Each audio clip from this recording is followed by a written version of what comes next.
What's going on, YouTube? This is SG1 Sports, and you're watching our Big Ten football channel. All right, we're talking about Penn State football. We got Tim Aiden on the line from Black Shoe Diaries. We are running through all the positions for 2019. Quarterback, Tim, of course, has been a position that's been very stable for this team with one of the more dynamic players in college football, one of the more dynamic, explosive players, and interesting and fun players to watch in the history of Penn State football, Trace McSorley. Before that, Christian Hackenberg. The quarterback position has been very stable for quite some time.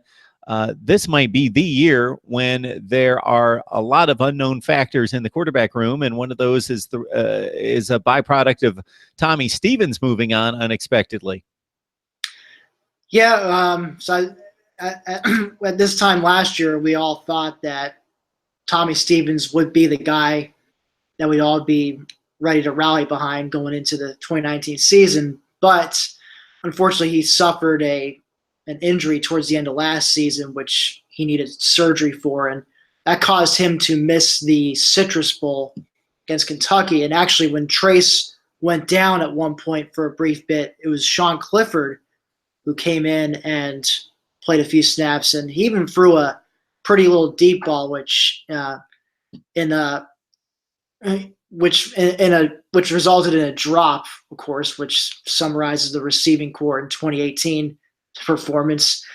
So, but then Stevens unfortunately was not able to practice at all in the spring. That's where the whole transfer thing began. Wasn't able to get. Well, I say Clifford was able to get some important reps, working with the first teamers, while Stevens was still sidelined of his injury. And of course, he was the main quarterback at the spring game, the blue-white game, and he put on a pretty strong performance. He showed a really strong and accurate arm. I think that's the one thing he brings. If there's anything that he's going to be, I think he's clearly better than Trace in, it's the passing department. And that's not to knock on Trace in the least bit, but he definitely has better physical attributes. But digressing for a second, but that combined the fact Tommy wasn't able to play in the spring game, it gave the coaching staff, a tough decision to make. They couldn't just promise Tommy, you're a starting guy, you've got it. Sean has played well in the spring, but you're our main man. It just wouldn't have been fair to Sean to do that. They had to have and the staff is all about competition. They're always about, they're not ones to just hand someone the starting position. They have, no matter how talented they are, they have to consistently keep it and earn it. So they weren't about to just hand Tommy the starting job.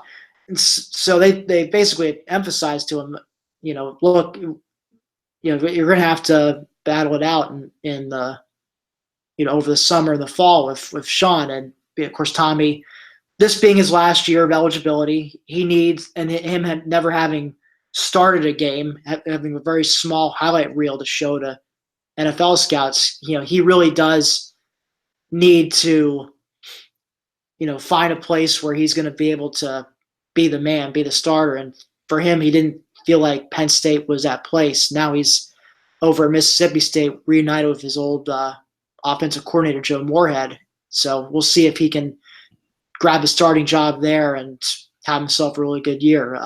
Wish him nothing but the best. But, it is a testament, though, to how well Clifford did during the spring, that the staff was willing to have this be an open competition.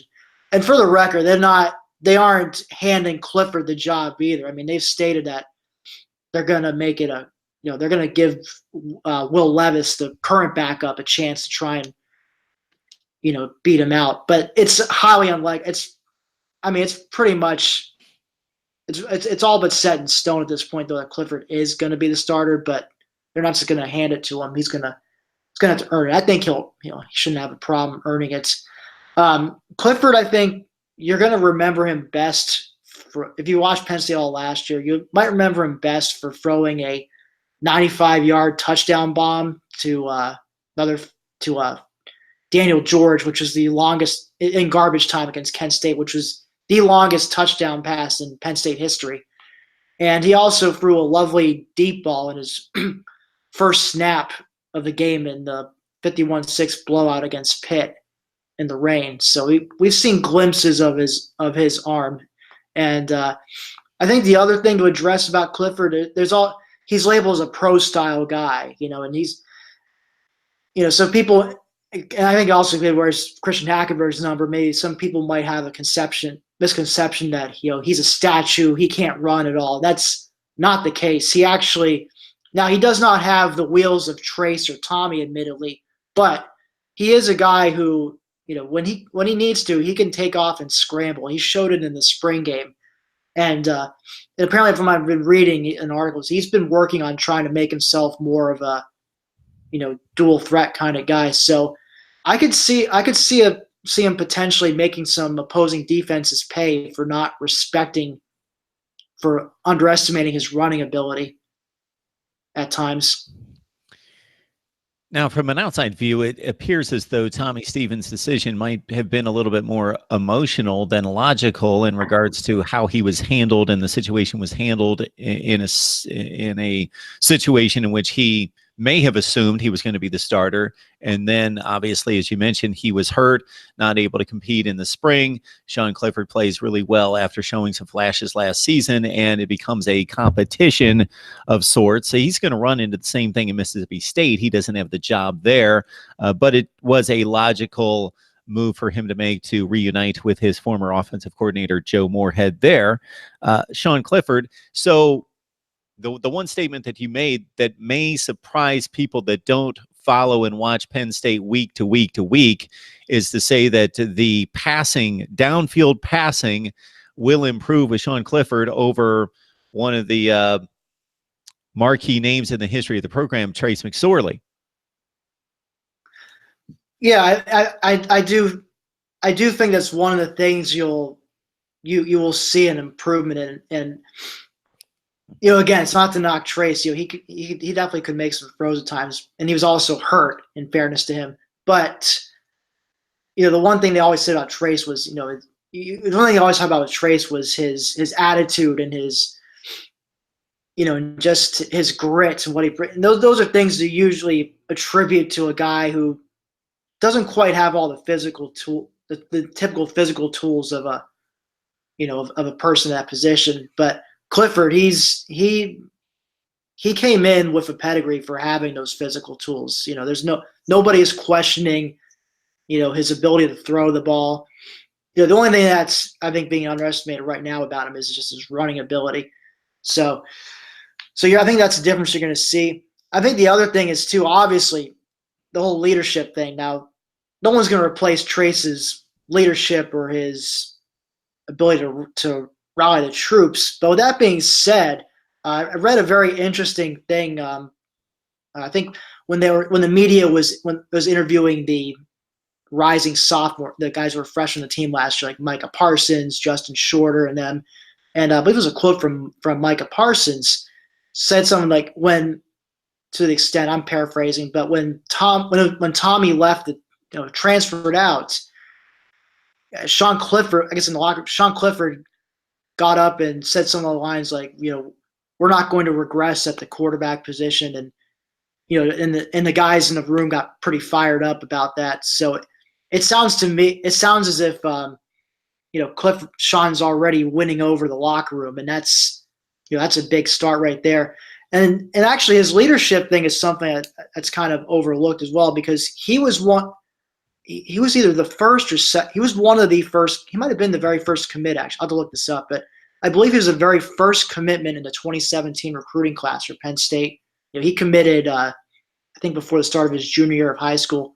So, and he tried, from that point on, he was like the point man for trying to help recruit others into that 17 class. So I think he's the kind of kid who can, if he can win over the team, and it sounds like he's on his way to doing that. You bring that in with his physical tools. I think this is a kid who's gonna surprise a lot of non-Penn Staters, just casual observers of college football. I am tempted to go to YouTube and look up the cut down version of the Citrus Bowl game against Kentucky and find that throw, because I watched that game, but I was watching like 3 games at the same time, and I distinctly remember Trace getting shaken up and knocked out of that game for a few plays. Don't remember the throw that Clifford made, and as you mentioned, it becomes forgettable when the guy drops the ball and it's not a play that was made.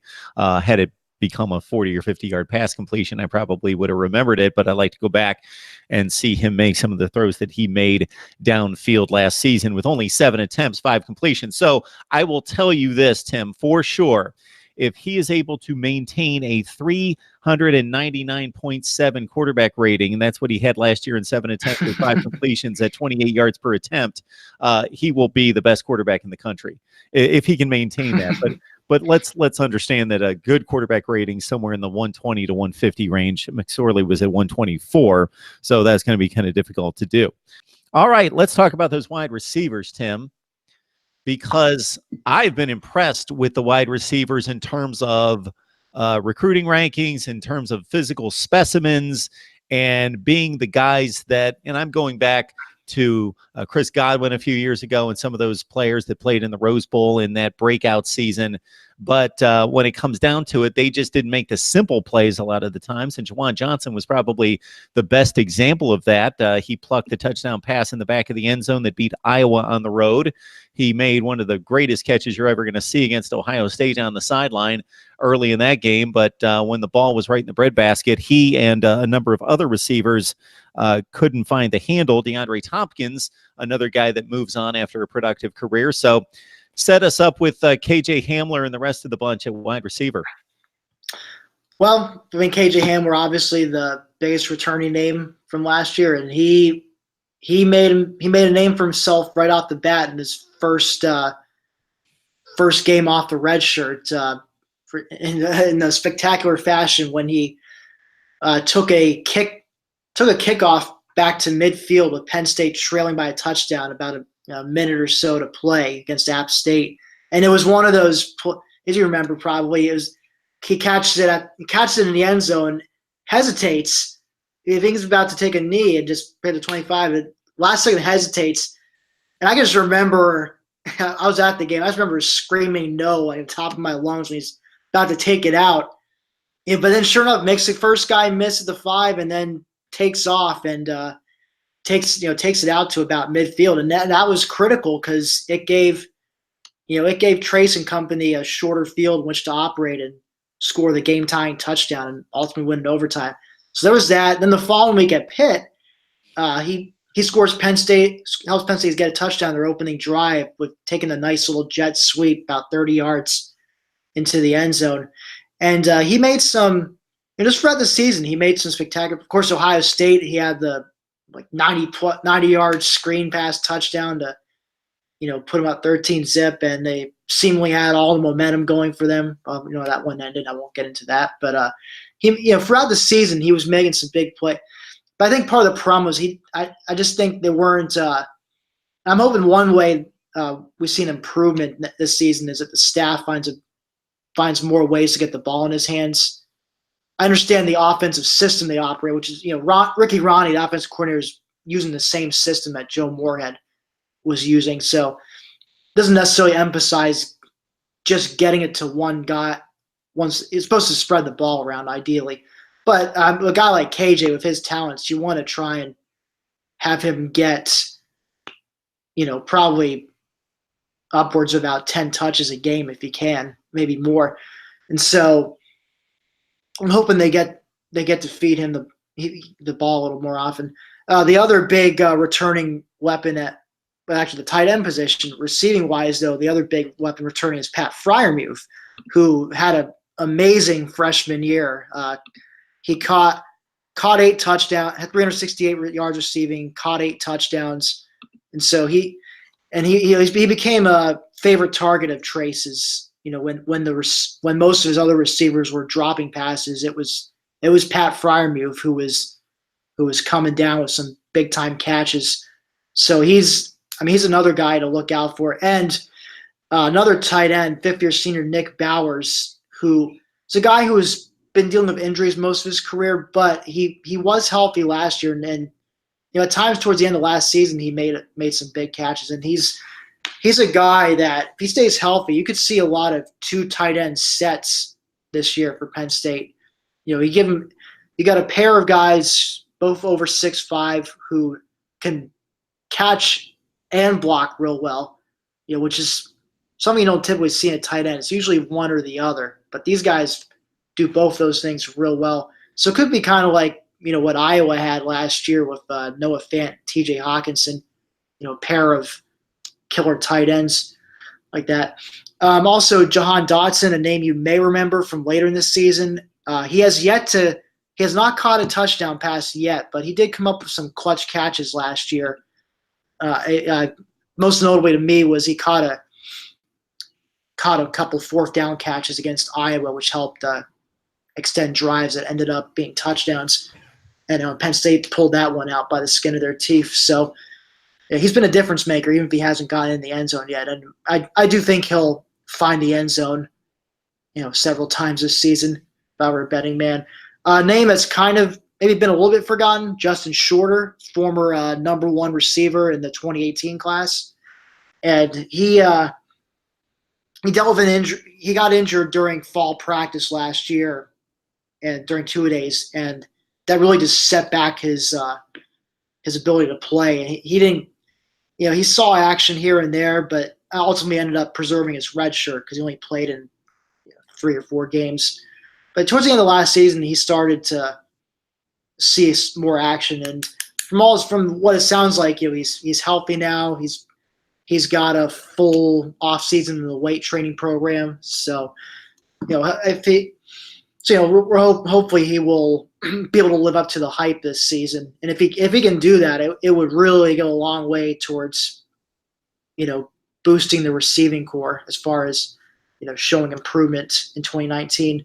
Another name a couple other names for out here. Daniel George. I think I mentioned him when we talked about the quarterbacks. He was on the receiving end of Sean Clifford's school record-setting 95-yard touchdown pass in garbage time against Kent State.